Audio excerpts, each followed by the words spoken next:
سناؤں باقاعدہ آغاز ہے چند.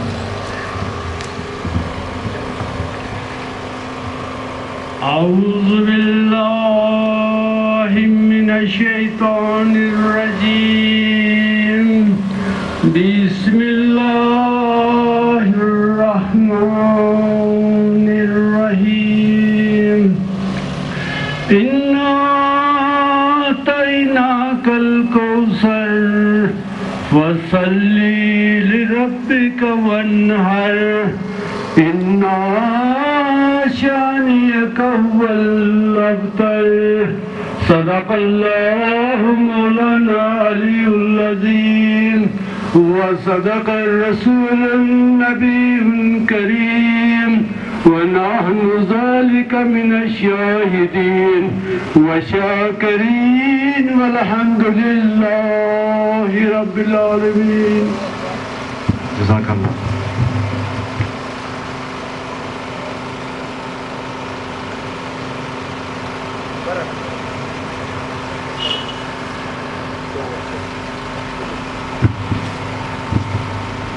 آج ایڈوکیٹ احسان صاحب جو کہ قائد گلگت بلتستان بھی ہے، گندم سبسڈی تحریک کے روئے رواں بھی ہے، اور یہ وہ احسان صاحب ہے جس نے طالب علمی سے لے کے اپنے پروفیشنل لائف میں بھی گلگت بلتستان کے حقوق اور یہاں کے جو کالونیل نظام ہے اس کے خلاف اور یہاں کے غریبوں، مظلوموں، محکوموں اور مزدوروں کے حقوق دلانے میں کبھی پیچھے نہیں ہٹے. احسان صاحب کا جو شمار ہوتا ہے، شاید ہی گلگت بلتستان میں، اگر میں یہ کہنے میں غلط نہ ہوں تو کوئی ایسا سیاسی کارکن، ایکٹیوسٹ یا پولیٹیشین ہوگا جس کی اتنی طویل سٹرگل ہو، اور وہ سٹرگل اس لیے نہ ہو کہ وہ اسمبلی میں جائے اور کوئی سیٹ لے لے، مراد لے لے، گاڑی لے لے. وہ سٹرگل اس لیے ہو کہ جہاں کے کالونیل جو نظام ہے اس سے چھٹکارا حاصل کرنے کے لیے یہاں کے مظلوموں کی حق حقوق جو ایک جدید معاشرے کے انسانوں کے ہوتے ہیں اس کو دلانے میں احسان صاحب نے کوئی کسر نہیں چھوڑا. احسان صاحب کی سٹرگل بہت طویل ہے، اس کو اگر میں چند لفظوں میں، چند منٹوں میں تو خیر بیان نہیں کر سکوں گا، تو لیکن ہمیں فخر ہے کہ احسان صاحب جیسے لیڈر، سیاسی کارکن حمزہ کے سرزمین میں پیدا ہوا.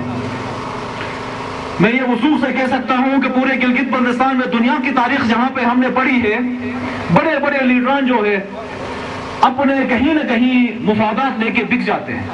آپ سب نے دیکھا ہوگا، سب نے پڑھا ہوگا، کوئی کسی بڑے لیول پہ بک جاتا ہے، کوئی کسی چھوٹے لیول پہ ہی بک جاتا ہے. جو حمزہ میں آپ کے سامنے بھی ہے وہ چیزیں، کسی نے اسمبلی کا سیٹ لے کے بک گیا، کسی نے جی بی کونسل کا ممبر لے کے بکا، تو کسی نے کچھ پیسے لے کے بکا.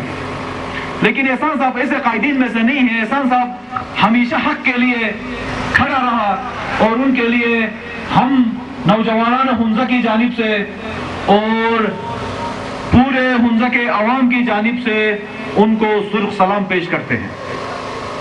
اور ہم امید کرتے ہیں کہ جو آپ اس الیکشن میں آئے ہیں ہم ایک بار پھر تاریخ دہرائیں گے. میں یہ کیوں کہہ رہا ہوں کہ تاریخ دہرائیں گے؟ تاریخ ہم اس لیے دہرائیں گے کہ آپ مجھ سے عمر میں بڑے ہیں کہ 1991 میں اور 92 میں جو الیکشن ہو گئے تھے گلگت بلتستان میں، اس میں احسان صاحب نے جو ایک محل کا مقابلہ کیا تھا اور ایک بھاری اکثریت سے، اگر میں کہوں تو اس زمانے میں احسان صاحب نے جیت بھی لیا تھا وہ. لیکن بختی کا وہ اس ان لوگوں کی کہ احسان صاحب کی اس جیت کو ہار میں تبدیل کروایا گیا. اس میں پاکستان کے اداروں کے بھی کردار رہا اور ہمارے یہاں این جی اوز کا بھی کردار رہا, اور ہم اس میں ڈیٹیل میں نہیں جائیں گے, آپ سب کو بخوبی علم ہے. تو میں مختصراً بات کرنا چاہوں گا اور بات رکھنا چاہوں گا. وہ بات یہ ہے کہ یہ احسان صاحب کو ہم اس لیے نہیں لے کے آئے ہیں کہ یہ کوئی ٹھیکہ دلوائے یا کسی کو نوکریوں میں بھرتی کرے. تو ہم نے اس کو اس لیے لے کے آئے ہیں کہ ہمارے مستقبل کا, آنے والے جنریشن کا مستقبل خطرے میں ہے. میں آپ سے ایک بار پھر کہہ رہا ہوں کہ آپ دیکھ لیجئے گا کہ یہ ہمارے پڑھے لکھے طالب علم یہاں ہیں کہ جیو پولیٹیکل جو یہاں سچویشن چینج ہو رہی ہے لداخ میں, چائنا اور انڈیا کے, میں وہ ٹچ کرنا چاہوں گا کیونکہ آپ کو سمجھنا لازمی ہے. اور اس خطے میں اس کے برابر میں ہم ہیں جو پورے گلگت بلتستان ہے, اور بالخصوص ہم ہیں گیٹ وے پہ حمزہ میں. اس کے اثرات ادھر ڈائریکٹلی یا انڈائریکٹلی ضرور پڑیں گے. تو اس لیے میں آپ سب سے گزارش یہ کرتا ہوں, حمزہ کے عوام سے اپیل یہ کرتا ہوں کہ اب ایک ایسی لیڈر کو چنے جس کے کاندھے مضبوط ہوں. آپ ایسے لیڈر کو آپ نے پہلے بھی چنے ہیں, یہاں لوگوں نے 15 بار حکمرانی کی ہے, ایک گھر میں 3 سیٹیں, ٹیکنوکریٹ کی بھی, گورنر بھی بنا, اور بھی بہت کچھ بنے, ہوا تو کچھ بھی نہیں. اسی طرح یہاں کچھ اور لوگوں نے 15 سال حکومت کی لیکن بغیر کسی منشور کے. ہم یہ نہیں کہتے ہیں کہ ہم احسان صاحب کو لے کے آئے ہیں تو اس کو ووٹ ہی دے دیں, بالکل نہیں. ہم یہ کہتے ہیں کہ آپ بات میرٹ کی کریں. اگر احسان صاحب کی منشور سے بہتر کسی اور کینڈیڈیٹ کی منشور ہو تو آپ ووٹ ضرور اسے دے دیں. احسان صاحب کے منشور کو سامنے رکھے. احسان صاحب ابھی بات کریں گے ڈیٹیل میں اپنے منشور کے اوپر. یہ ایک انقلابی, جمہوری اور 21 سنچری کے مطابق کے بنیادوں پہ یہ ہم نے ایک منشور بنایا ہے. میں پھر ایک بار پھر کہہ رہا ہوں, اگر اس سے بہتر کسی کی منشور ہو, چاہے کوئی بھی پارٹی ہو یہاں پہ یا کوئی آزاد کینڈیڈیٹ جو آیا ہو, اس کے لیے ہم خود دستبردار ہو جائیں گے اور ہم اس کی سپورٹ کریں گے. ہم نے یہ پہلے بھی کینڈیڈیٹس کو کہا ہے اور آج بھی کہہ رہے ہیں کہ جتنے بھی آئے ہیں یہ آزاد کینڈیڈیٹ یا پارٹی سے آئے ہیں, کسی کے پاس کوئی منشور نہیں ہے سوائے یہ کہ مجھے ایجنسیوں کا سپورٹ ہے. تو کوئی کہہ رہا ہے کہ میرے پاس پیسے زیادہ ہیں, کوئی کہہ رہا ہے کچھ اور کہہ رہا ہے. لیکن ہم صرف یہ کہتے ہیں کہ ہمارے پاس جو منشور ہے یہ ایک انقلابی منشور ہے, یہ ایک جمہوری منشور ہے, اور حمزہ کو آنے والے ٹائم میں ایڈوکیٹ احسان صاحب جیسے مضبوط اور جس کی طویل سٹرگل ہو, تو ایک ایسے قیادت کی حمزہ میں اشد ضرورت ہے. پورے گلگت بلتستان میں ضرورت ہے لیکن حمزہ میں بالخصوص اشد ضرورت ہے. تو اس کو ہم سامنے رکھتے ہوئے تو میں بات مختصر کروں گا. تو اس کے بعد یہاں پہ اگر آپ میں سے کوئی جوان بات کرنا چاہیں گے تو آپ بات کر سکتے ہیں, آپ سوال کر سکتے ہیں. تو احسان صاحب اور ہم آپ کے بھرپور جواب دیں گے. تو ہمارا فورم اوپن ہے, سب کے لیے اوپن ہے. تو ایک اور ہم ویلکم کرتے ہیں ڈاکٹر اعجاز صاحب جو ہمارے درمیان تشریف لائے ہیں. تو ہم ان کو بھی خوش آمدید کہتے ہیں اور تمام دوستوں کو ایک بار پھر ہم خوش آمدید کہتے ہیں.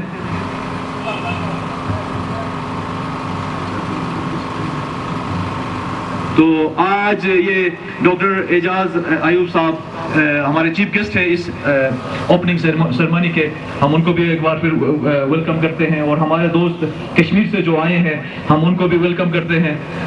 اور ہمارے صافی حضرات, اور ہم سب سے پہلے ہی آپ کا بہت شکریہ ادا کریں گے کہ آپ اپنے قیمتی وقت نکال کے یہاں آئے ہیں. تو اس کے علاوہ فورم اوپن ہے, اگر آپ میں سے کسی کو بات کرنی ہے تو آپ بات کر سکتے ہیں.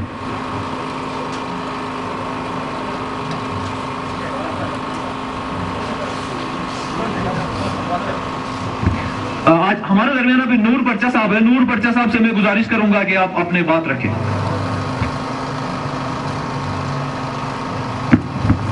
بسم اللہ الرحمن الرحیم. السلام علیکم. ہم بھی ایک ایسے پروسیس سے گزر رہے ہیں. اس وقت ایک کنفیوژن تھی ایک سٹیج پہ کہ ہمارے بیچ میں کوئی ایسا کمپرس نہیں ہے, ایسا لیڈر نہیں ہے جس کو ہم سپورٹ کر لیں. تو جب ہمیں یہ پتہ چلتا ہے کہ احسان ایڈوکیٹ صاحب آ رہے ہیں تو یقین کیجئے کہ جب ہم اسٹوڈنٹ ہوا کرتے تھے, ہم نے پوری پولیٹکس جو سیکھی ہے وہ احسان ایڈوکیٹ صاحب سے ہی سیکھی ہے. تب ہم ایک خواہش کرتے تھے, میرے دل میں ایک خواہش تھی کہ احسان صاحب ایک دفعہ آ جائے, کیونکہ انسان کے زندگی میں ایک وقت ایسا آ جاتا ہے جب آپ دینے کے پوزیشن میں ہوتے ہیں. آپ کے پاس ایک ایسا اختیار آتا ہے جب آپ کا ہاتھ لینے والا نہیں ہوتا ہے بلکہ اس وقت آپ دینے والوں میں سے ہوتے ہیں.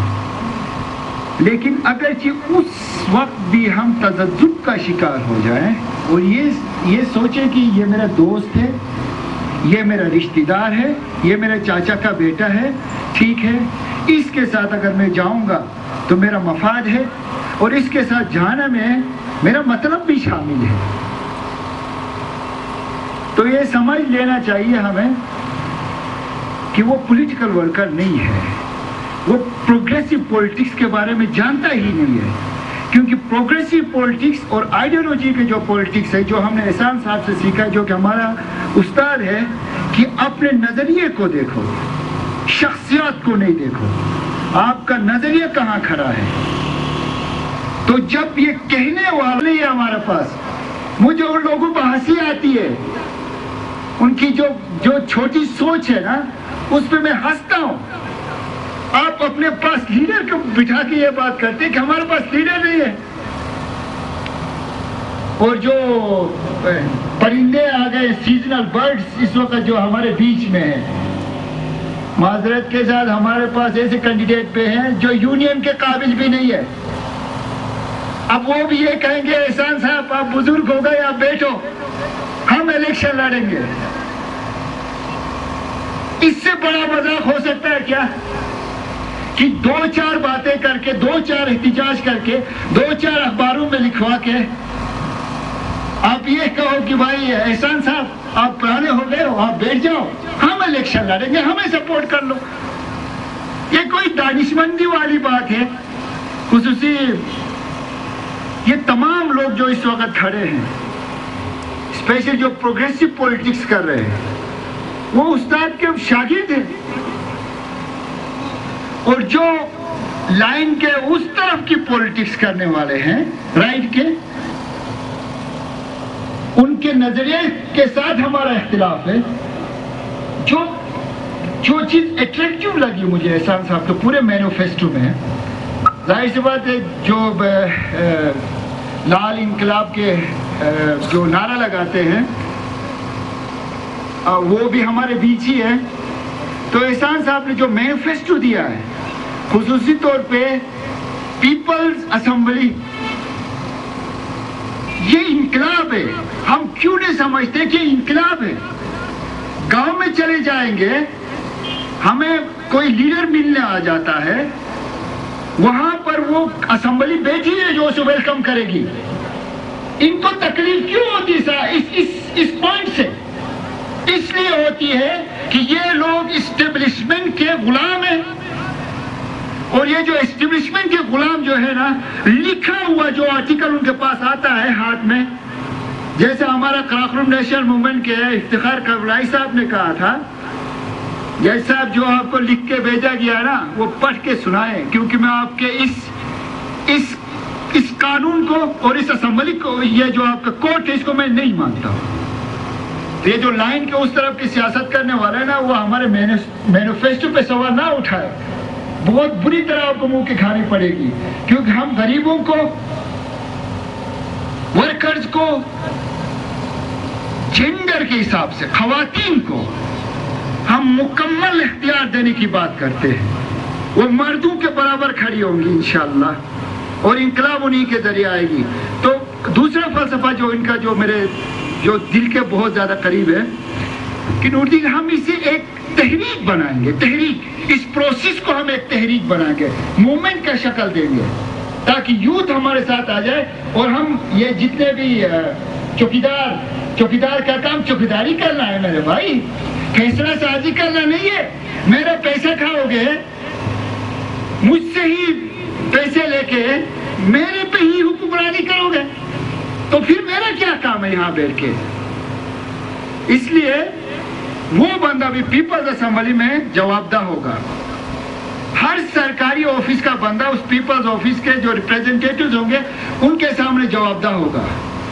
تو یہ ایک ریولوشن ہے, یہ ایک انقلاب ہے یہ, کیونکہ لیڈر وہ ہوتا ہے جو ویژن دیتا ہے, گٹر بنانے, راستے بنانے, ٹھیک ہے, اس قسم کے لالچ نہیں دیتا لیڈر ویژن دیتا ہے.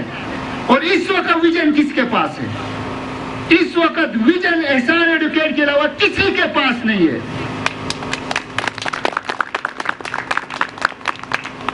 تو اس ویژن کے ساتھ چلنے کے لیے جو کمزور طبقہ ہے ہمارے بیچ, ان سے ہم گزارش کرتے ہیں, ورکرز جو ہے جو اس وقت کام کر رہے ہیں مختلف اداروں میں, اور ابھی سرکاری ملازموں کا پولنگ جلدی ہو جاتا ہے ویسے, تو ان سے میں گزارش کرنا چاہتا ہوں, سرکاری جو ملازم ہے, یہ ساری جو جدوجہد ہے نا آپ کے لیے ہو رہی ہے, تو ہتھوڑے پہ آپ نے مہر لگانا ہے, کیونکہ یہی بندہ ہے جو آپ کے حقوق کی تحفظ کر سکتا, اور کوئی نہیں کر سکتا. کوئی نہیں ہوگا آپ کے بیچ میں, یہ میرے سے لکھ کے لے لو. لیکن احسان صاحب آپ کے ساتھ ہوں گے. آپ گوجر زود خون سے لے کر خضرآباد تک تو یہ ہے ہماری شان, لیکن زود خون سے لے کر بلتستان کا آخری حصے تک, اشتول کے ایک حصے سے لے کر آپ گدر کے ایک کونے تک دیکھیں گے تو ایک ہی مرد مجاہد ہوگا جس نے اسٹرگل کی بنیاد رکھی ہے, وہ ہے احسان صاحب.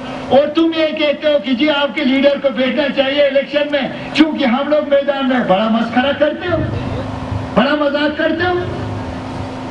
تو میرے دوستوں ساتھیوں, میں صرف یہ گزارش کرنا چاہتا ہوں ہاتھ جوڑ کے, خدا کے لیے یہ موقع نہیں آئے گا. ایک ہی مرد ہے جس نے میر غضنفر کو ہرایا تھا, یہ ہم نہیں کہتے ہیں, یہ مخالف خود کہتا ہے کہ ایک ہی مرد نے ہمیں ہرایا ہے. آغا صاحب کہتے ہیں کہ مولا کائنات کو شہید کیوں کیا گیا, کیونکہ وہ ہمیشہ سچ بولا کرتے تھے, حق بولا کرتے تھے. احسان صاحب حق بولتے ہیں, ہمیشہ سچ بولتے ہیں, تو اس کے گرد گھیرا تنگ کرنے کی کوشش کی جائے گی. لیکن انشاءاللہ ان کے طالب علم اس وقت میدان میں ہیں, اور بھی لوگ آ جائیں گے, اور آپ کی اس فلسفی کو انشاءاللہ ہم آگے بڑھائیں گے اور اگلی نسلوں تک آپ کے اس پیغام کو پہنچا دیں گے. ہم یہ آپ سے وعدہ کرتے ہیں, لٹریچر کی شکل میں کریں گے, فزیکلی کریں گے, جس طرح ہم کر سکتے ہیں. آپ کی تحریک کے جو آئیڈیالوجی ہے اس ہم اگلی نسل تک انشاءاللہ ضرور پہنچائیں گے. اور تو بہت بہت شکریہ, تھینک یو ویری مچ. بہت بہت شکریہ نور بچہ صاحب. تو اب ہمارے درمیان یاسر صاحب جو کشمیر سے آئے ہیں, تحریک کے ساتھی ہیں, تو آپ سے گزارش کرتا ہوں کہ آپ نے آگے اپنی بات رکھے.